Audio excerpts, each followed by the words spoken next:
welcome to Strictly Download. My name's Ubeyd Yusef. And my name's Anthony Sinclair. And the show, the soul of your music needs, as well as many other ultra cool stuff. So Ubeyd. Getting a bit ahead of myself there, I'm so excited. So Ubeyd, who have we got on the show tonight? Well, Anthony, we have the Acoustickle representatives, which we are Paul, Parisa, Eliyon, and Frazer, Lowrie. And don't forget the managers. Yeah, exactly, the managers are important. Tom Wardle and Paul Shepard. That's right. Ubeyd said it all almost, didn't you? I did. Yeah, well, we will be having Acoustickle representatives on the show, and they'll be discussing with us about Frazer Lowrie's charity single, Brittle Bones, as well as what Acoustickle can really offer to Nottingham. And we'll also be talking to Tom Wardle and Paul Shepard about how Tom really has to go around performing between Nottingham and London. And, you know, there's just some really interesting points there, isn't there, Ubeyd?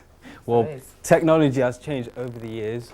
Well, from phonograph to the vinyl to CD tape, I already know about that. You already know about that? I do. God, you always claim you know about that. Don't listen to it, it's just to know it all. Here's a video explaining the history of recorded sound. In 1877, Thomas Edison invented the phonograph.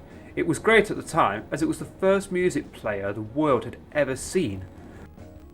In 1887, RCA Victor released the shellac disc. These discs were a revolution to listening to music. Emil Berliner came up with the gramophone in 1887. He was the first inventor to stop recording on cylinders and start recording on flat discs. LPs, or in other terms, long-playing record, also known as an album, were invented in 1948. LPs, to me, is LPs is something you can take home, put on. It's not something you're all away with, you know. So it's all, you come home, you put it on, you can sit down, relax, and listen to it. That's the most appealing thing to me. I mean, I've still got my set of albums, and they're all there, and they are warm. They are what it's like. What you hear of what you've recorded is there, and like I say, all the crackles, all the marks you make on it, it grows with you, so it becomes part of you. That's how I feel about the albums, about the vinyl. In 1963, Philips developed a compact stereo cassette tape and a player. The cassette tape became the most popular form of music media for the several years onwards. You are now able, however, to listen to music on the go. Portable cassette players were also released.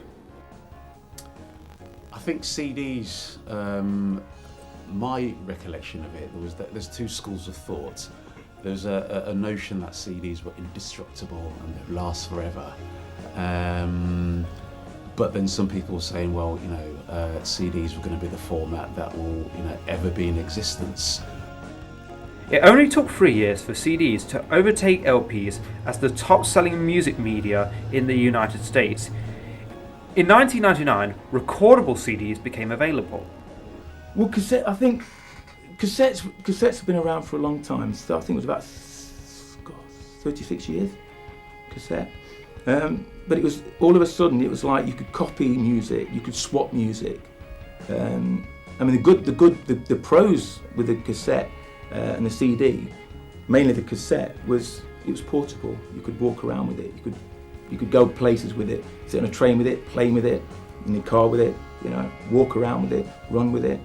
Which you couldn't do with the albums. CDs became very similar, but they weren't as good as the cassettes because of the jump. So, you know, until they cured that, the cassette's been around a long time. It's like 36 years. In 2003, the company known as Apple released the online music storage to go along with their new device, the iPod. iTunes allows the iPod user to manage audio and video on their computer. In iTunes, several things are possible. You can organise music from playlists, listen to music instantly, and buy music online with the iTunes Store, and much more. For me, it's also about, it's taken something away for me, because I like to have something, you know, that's really tangible, that I can see, that I can relate to.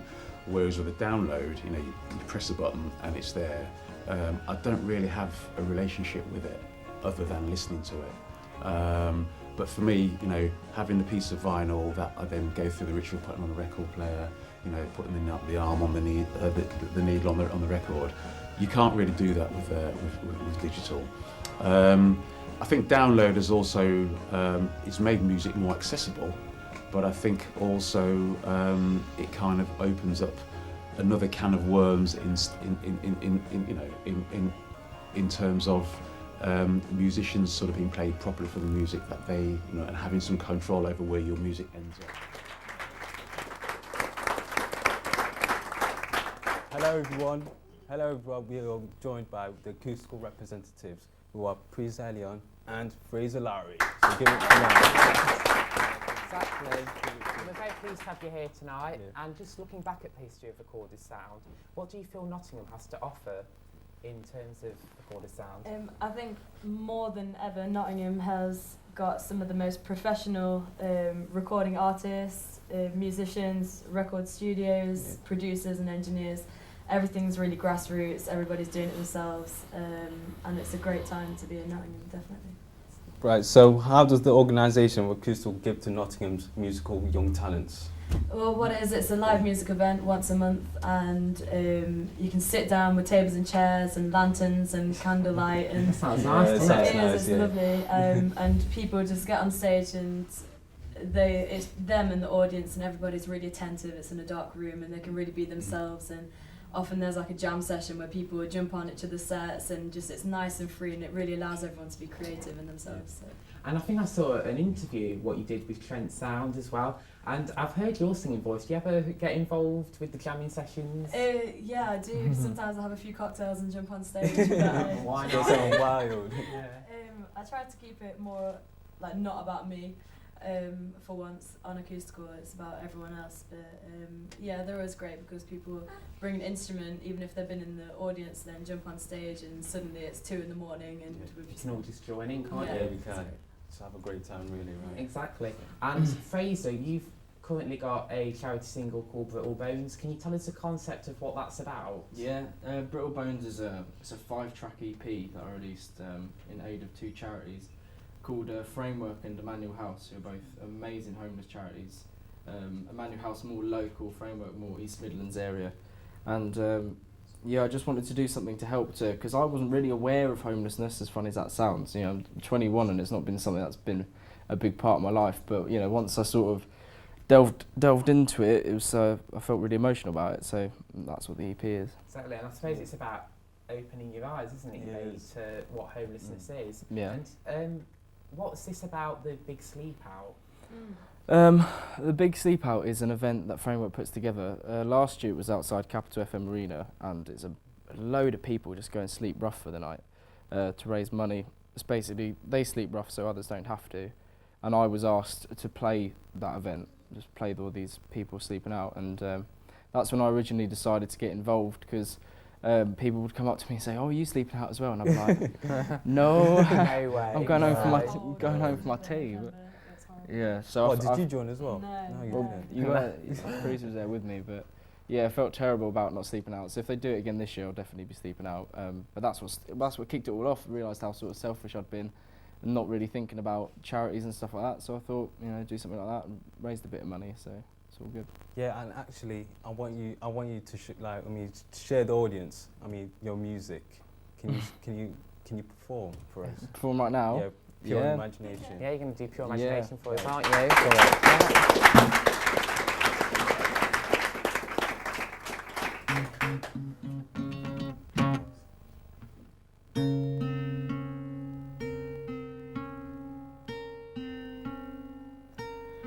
Come with me and you'll be in a world of pure imagination. Take a look and you'll see into your imagination. And we'll begin with a spin, traveling in the world of my creation. What we'll see will defy explanation. And if you wanna view paradise, simply look around and view it. Ooh, anything you want to do it. You wanna change the world, there's nothing to it. Well, come with me and you'll be in a world of pure imagination. Take a look and you'll see into your imagination. And we'll begin with the spin, traveling in the world of my creation. What we'll see will defy explanation. And if you wanna view paradise, so simply look around and do it.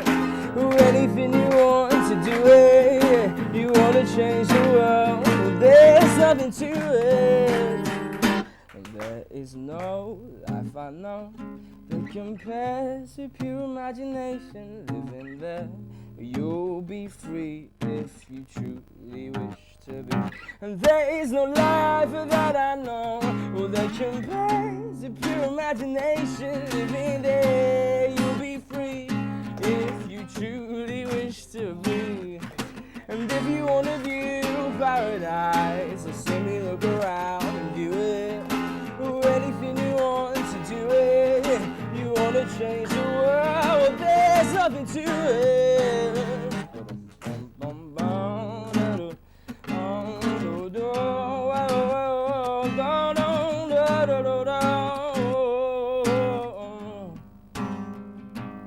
Come with me and you'll be in a world of pure imagination.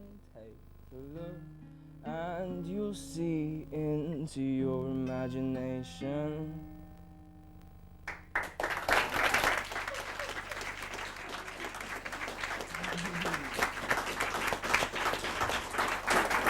That was incredible, wasn't it, That was Ubeyd? very incredible. So, Yep, that was Pure Imagination by Frazer Lowrie there. So please give it up for Frazer Lowrie and Parisa.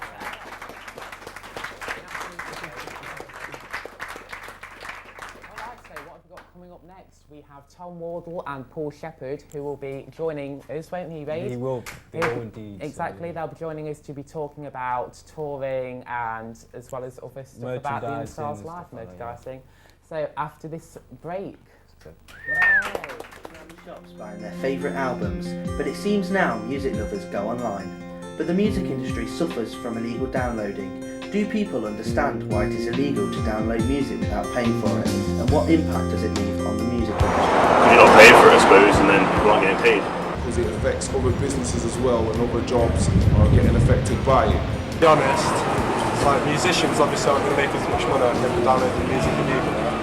It stops their performers getting all their rights and their money from the whole industry makes no profit.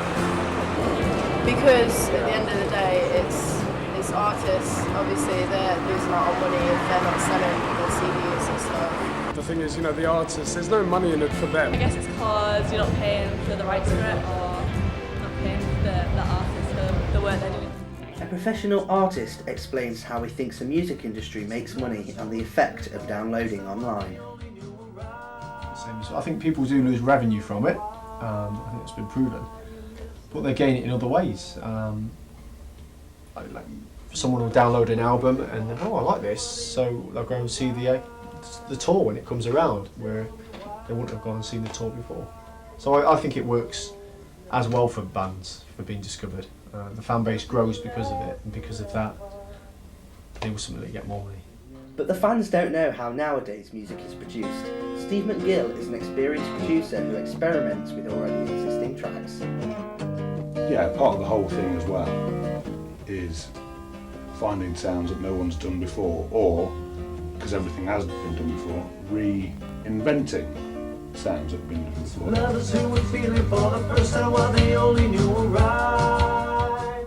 So tell me why you missed those nights. You know, so even if the takes aren't perfect, what we're making sure is right is the feel and everything's going to fit. So this style of bass playing or the sound of the drums, you know. And now when we've got that, and Tom's just done a guide vocal on there again, not a final take, just again to make the song feel real, we can now go, right, let's embellish it, let's get creative with keyboards, pads or strings and other guitar parts, you know, put those fancy bits in, the fun bits really.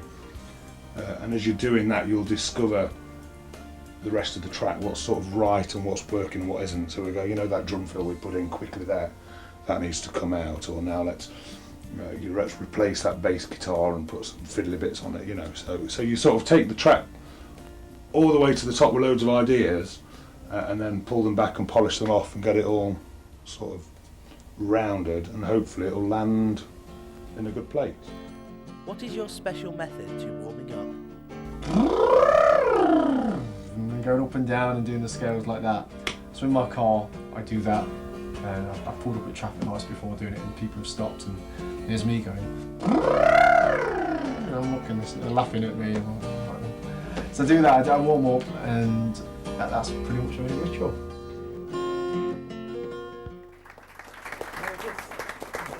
Deep in conversation there, we didn't even know we were back on. But yeah, we are now joined here with Tom Wardle and Paul Shepard. It's great. It's great for you two both to be here as well. And Tom, we know that you're always performing in Nottingham and London. What makes you decide to perform in those two cities and travel about? Well, I think being a live musician, it's important to play to as many people and as many different people as you can. And play to different crowds. It's important to not just be a Nottinghamshire musician, but to get your music out there and be heard. So you play as many places as you can, and London's a great place. There's a lot of diverse. Yeah, there's a lot of diverse crowds down there. And that's what you enjoy for being an artist, right? Performing is what it's all about. Absolutely, and you know, seeing how people react and get them enjoying themselves. So do you prefer to actually perform live, stay in front of an audience, instead of actually doing it in the studio? Definitely, yeah, because I perform live so you know, 3 or 4 times a week, so, and being in the studio was a lot rarer event for me.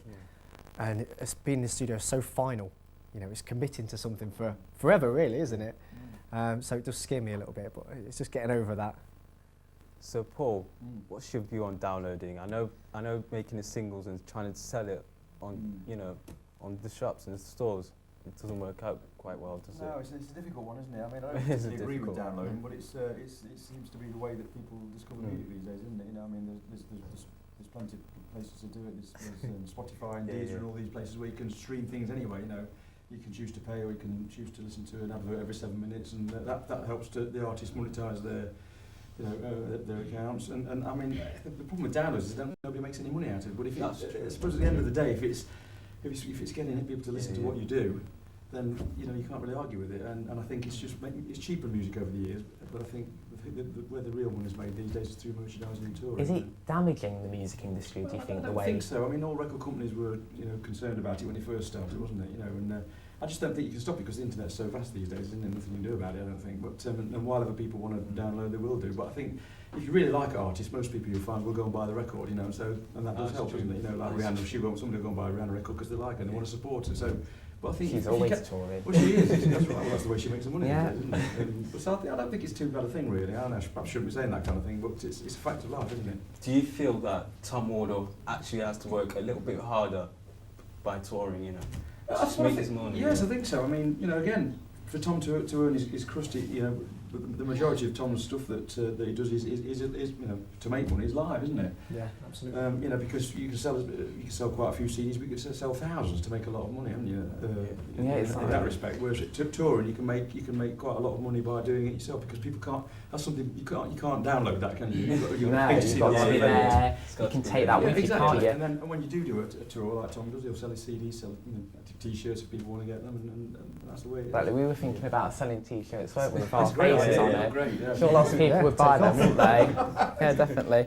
But obviously you do enjoy touring. What do you feel the music industry is like now? Do you think if people, you know, were a bit wary of touring, would you recommend that they got into the music industry nowadays? I say it's imperative, yeah, definitely. It's how you're going to get noticed, it's how you're going to build a following. And you can make people aware of your recorded music by touring, you know. At my gigs I always hand out flyers, sell CDs, and on my flyer it will say follow me on Twitter or send me a song request. So people are following me on that and picking up on it, and it's all about interacting with your fans and getting them to know what you're doing. And you enjoy that? I absolutely love it. It's the best part of it, and it's what it's all about. It's a shared experience, and they're enjoying the music. Paul knows it. Paul knows it. Commenting on it, and it's always been the same. I think the only difference between now and, say, back in the 60s is that someone can go home, they can find out about you straight away. They don't have to wait for it to be in the newspaper or whatever. Yeah. Have a look at SoundCloud and go for it. It's there. So you made a single called Pink Lilies. Yes. What's the concept behind that song? I had a friend tell me that her favourite flowers were pink lilies. It was conversation. And later on in the day, I was just driving home and I had the line come into my head. I drove to your house, stopped on the way for some pink lilies for you because I was driving. And from that, I thought, I got the melody, worked it out on my guitar, and the scenario of this song about a couple falling out came to me. And as the song was developing, I thought, I kind of know what it's about now. Carried it on and. It's amazing, isn't it, how songs develop, really, isn't it? Yeah. So we've been speaking to Tom Lowrie, Tom Wardle. So we get to go together. And they'll be performing after this very short break. The name of the label is Creative Central Recordings. We produce student music. Hardcore heavy metal to pop to dance. Keep an eye out and keep an ear to the ground.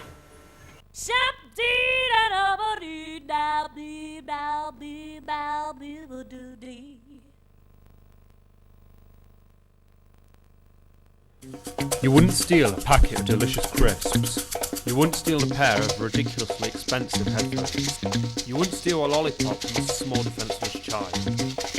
You wouldn't steal a man's rubber duck. So don't illegally download music. The FBI will find you.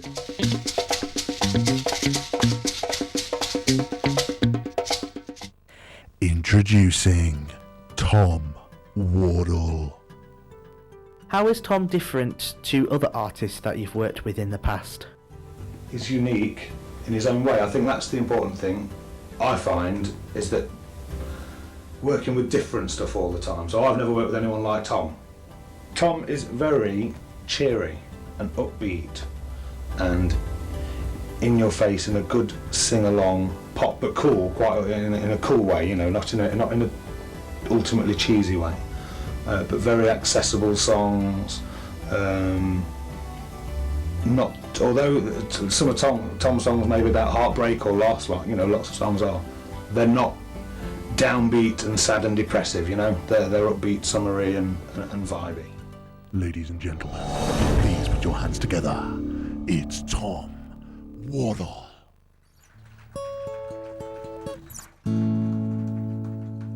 This is called A Singing Bird Will Come.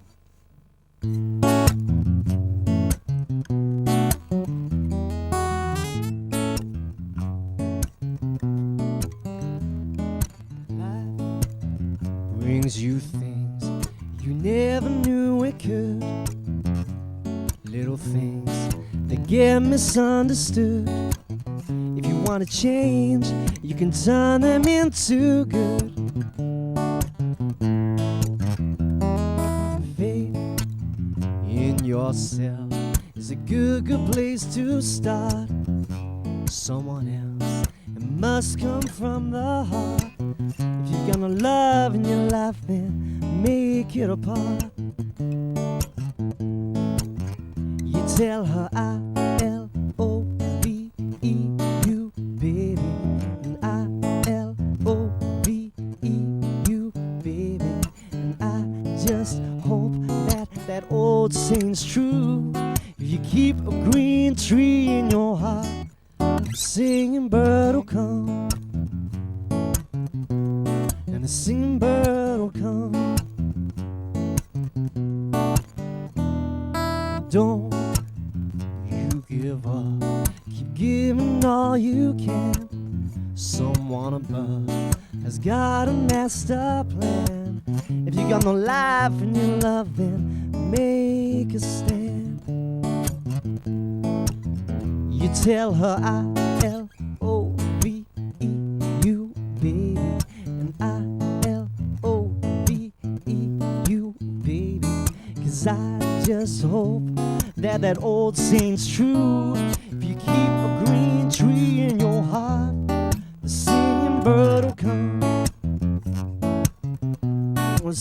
bird will come. It might know your song to be sung. Singing bird, or maybe it'll harmonize with all around you.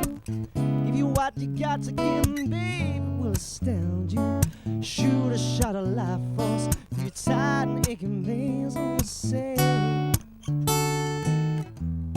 Singing bird will come. Singing bird will come.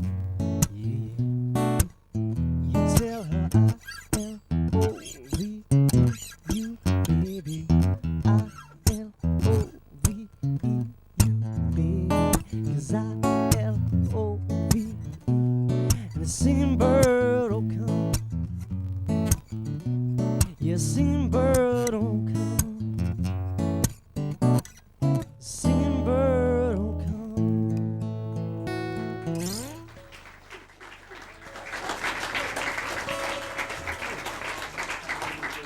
That was Tom Wardle, everybody.